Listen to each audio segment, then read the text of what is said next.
जब निक्की बाहर की दुनिया में आनंद उठा रहा था, तभी एक कोहे ने उसे एक हमला कर दिया।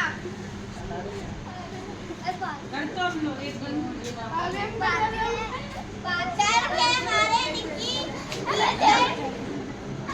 गिरकर लुढ़कने लगा। निक्की को दूर चला गया और उस तरह निक्की की जान बच पाई। निक्की ने घर आकर अपने माता पिता को पूरी घटना सुनाई। माता पिताजी ने एक बार फिर निक्की को उसके लोभी स्वभाव के बारे में चेतावनी दी, लेकिन निक्की को अपने घर वालों की सलाह की परवाह ही नहीं थी। फिर गर्मी का मौसम आ गया। निक्की को गोदाम के अंदर की गर्मी सहन नहीं हो रही थी। वह हवा में सांस लेने के लिए बारी ग्लास में लाओ। निक्की बहुत खुश था। जब निक्की बारिश में भीगने का आनंद ले रहा था, तभी पीछे से एक सांप उसे झपटने के लिए आया। उसी समय निक्की ने सामने से आता बिल्ली को दोनों तरफ से आया संकट देखकर निक्की हताश था। निक्की का रोना था कि भाग भी नहीं सकता था।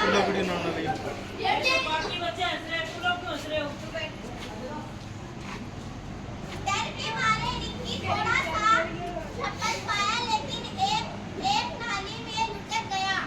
पानी का तेज बहाव उसे बहुत दूर ले गया। आगे जाकर वह कुएं में फंस गया। इस तरह वह सांप और बिल्ली दोनों ही पकड़ से दूर हो गया। निक्की में अब बाहर निकलने का साहस ही नहीं बचा था।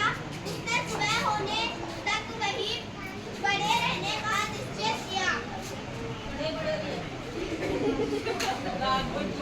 जब वह घर नहीं लौटा तो उसके माता पिताजी चिंतित हो गए। सुबह निक्की घिसिट कर बाहर आया। उसने घर आकर पूरी घटना बताई। इस बार निक्की ने अपनी गलती को कबूल और बेहतर शर्मिंदा था।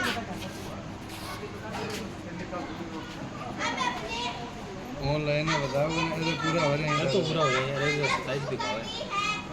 अब पट्टी देखा ना आप? हमने देखा कि यहाँ पटरी है जितने की जरूरत होती है लिस्ट में झटकार का कितना लो ना, है? झटकार आराम से। हो गया। लिस्ट में 1029। अब वह अपना बचाव खुद कर देता है। उसने माता पिताजी ही उसे अब खाने की तलाश में अपने साथ बाहर ले जाते हैं।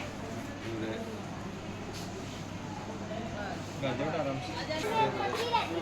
एक दिन उसके पास जा रहा है, बोला चलो मित्रता कर ले। बकरी को पता था सियार उसके लिए खतरा है, फिर भी उसने उसकी बात पर हामी भर ली। नया नाम लेकिन देना है भाई। कुछ दिन बाद मुझे तो यही लगता है कि आता है। सबके साथ अपने खेतों में गेहूं बोने लगे। यह देखकर बकरी ने भी सोचा कि हम भी अपना छोटा सा खेत बोए। बकरी ने आप वो कर दो। बकरी सियार के पास गई और बोली, सियार जब किसान अपने खेतों में गेहूं बो रहे हैं, चलो हम भी खेत बो ले।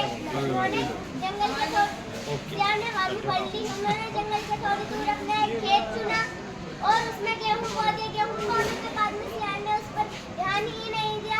खेती बाड़ी का सारा काम बकरी ने संभाला। चैत का महीना आ गया, गेहूं पकड़ तैयार थे। यार एक दिन वहाँ से गुजर रहा था। उसने देखा कि गेहूं पकड़ तैयार है। मैं बकरी के पास गया और बोला, बकरी जी राम राम, गेहूं का पकड़ तैयार है, चलो हम बंटवारा कर लें।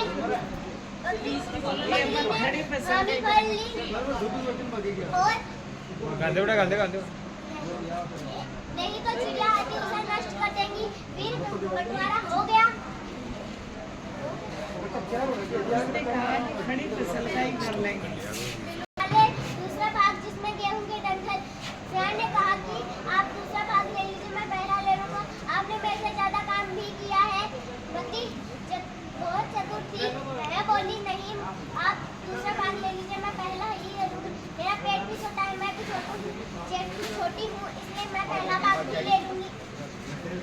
पेट भी बड़ा। आराम से बता। फिर बंटवारा हो गया, जेठ का महीना चला गया, गेहूं गन्ने की फसल आ गई। फिर यह देखकर चार और बकरी से रहा ने क्या वह भी उन्होंने भी अपने खेत में गेहूं गन्ना बो दिया। फिर जब कटाई चार था, फिर चार ने कहा दोबारा कर ले बकरी। सियार को पहले वाली याद थी, वह बोला पहले हमने दूसरा भाग लिया था, अब मेरी बारी है, मैं दूसरा भाग लूंगा। अब बकरी हंसकर बोली ठीक है।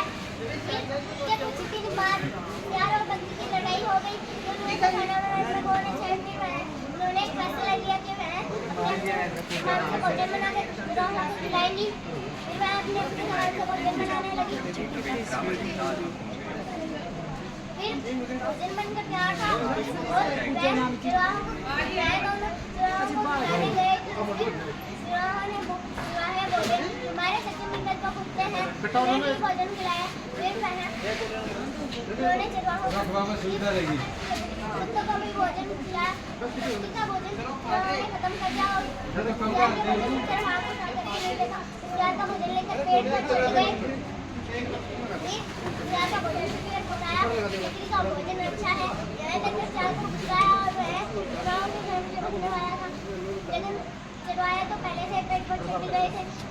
फिर वह सियार बकरी से लड़ाई करने लगा। बकरी ने कुत्तों को पहले से तैयार कर रखा था। फिर वह कुत्ते बकरे के ऊपर सियार पर चपट पड़े और उसका काम तमाम कर दिया। उसी कारण हमें शिक्षा मिलती है। शिक्षा से काम लेना चाहिए। ताली ताली।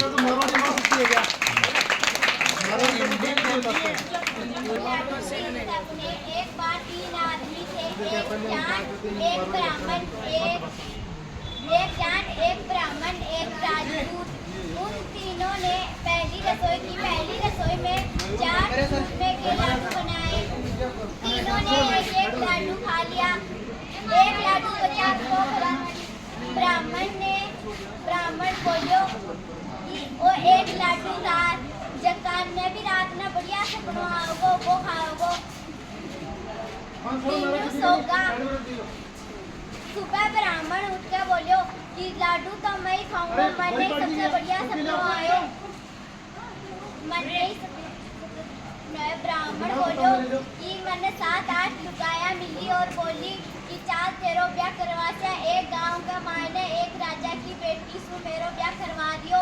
मैंने खूब धन दौलत पैसा देकर विदाई देती। ब्राह्मण बोलो कि मैंने सपनों बढ़िया आयो कौन नहीं आयो। राजपूत बोलो बढ़िया आयो। ब्राह्मण बोलो तेरो सपनों का है। राजपूत बोलो कि एक गांव का मायने एक राजा एक महल हो, बिक्की राजा की मृत्यु होगी। सेनापति द्वारा ढिंडोरो पिटवायो कि वो हाथी जिन्हें भी हमारा पहनाओ वही राज्य को राजा बनाएगो। वो हाथी पूरी सेना चीर तो आके मैंने माड़ा पहनाती। इतनी देर में राजा की जय होने लगी। मैं आश्चर्य में पड़ गो कि मैं राजा बन गो। मैंने हाथी द्वारा राजमहल में ले जायो राज तिलक करो। राजपूत बोलो मैंने सपना बढ़िया आयो कोनी आयो। ब्राह्मण ने नाड़ हिलाई। दोनों राजपूत ब्राह्मण जाट से बोले कि तन्ने काई सपना आयो। जाट बोलियो कि मेरे तो अभी दर्दरी छूटी है। मैं रात में सोयो एक राक्षस आकर बोलियो कि तू उठ रियो चूरमा को लाडू खा। मैं बोलियो मैं कौन नहीं खाऊं। मैं तीनों में एक शरत चुनौती चाह रही है। जिन्हें भी रात में बढ़िया सपना आओ वो यो लाडू खाओ। वो राक्षस बोलियो सारी चुनौती का लागे आग तू तो ये लाडू ने खा नहीं मैं तेने खाऊंगो। ताली तो बजाओ ताली। मैं डर तो वो खा गयो। ब्राह्मण और राजपूत बोले कि तू माने हेलो कुन मार सके होके। वो बोलियो कि एक तरफ तो क्या का मंत्र चल रहा है एक तरफ राज तिलक हो रहे हो। मैं तो बनाइए ला मारा थे तो सुनाई को शाबाश शाबाश शाबाश।